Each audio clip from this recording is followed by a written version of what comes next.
पंडित जी, आपसे बातें हो रही थी तो आपने मंगलवार के व्रत का भी जिक्र किया था जी कि ये व्रत का विधान क्या है, इसे किसे करना चाहिए और इसका क्या फल प्राप्त होता है। मंगलवार के व्रत का विधान केवल पुरुष के लिए अधिकार है,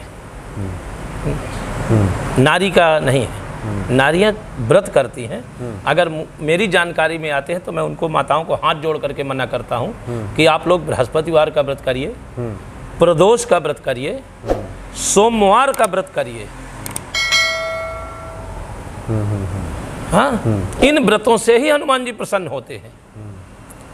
और पुरुष भाइयों से कहता हूं कि आप अगर व्रत रख रहे हैं हनुमान जी का तो किसी प्रकार की कोई डरने की कोई ज़रूरत नहीं है। आप प्रातः काल स्नान ध्यान करिए, नित्य क्रिया से निर्वृत्त होकर के हनुमान जी के नाम आप दीप जलाइए, धूप बत्ती या अगरबत्ती करिए। अगर ये भी आपको टाइम नहीं मिल पा रहा है तो केवल आप पूर्वाभिमुख खड़े होकर के और हनुमान जी का 11 बार सुमिरन कर लीजिए।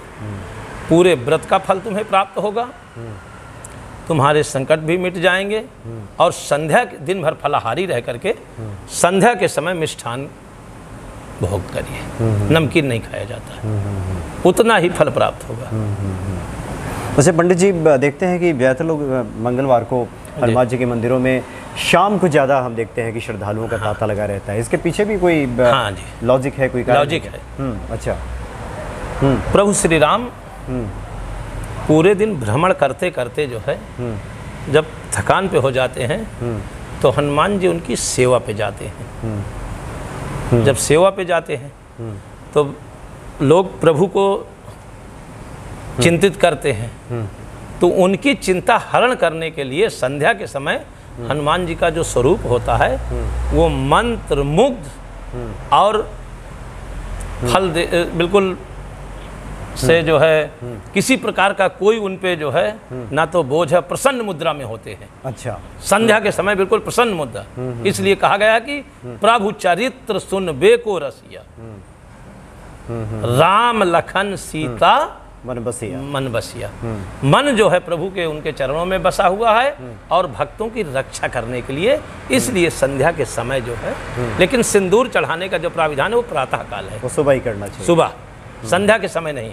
हमारे अलौकिक विद्वान संध्या के समय बताते हैं, लेकिन उस समय नहीं, क्योंकि जब हम स्नान ध्यान करके और स्वयं अच्छे कपड़े पहन लेते हैं और श्रृंगार, तो अगर उसमें कुछ पड़ गया तो हम तो आत्मा खिचमिचाती है।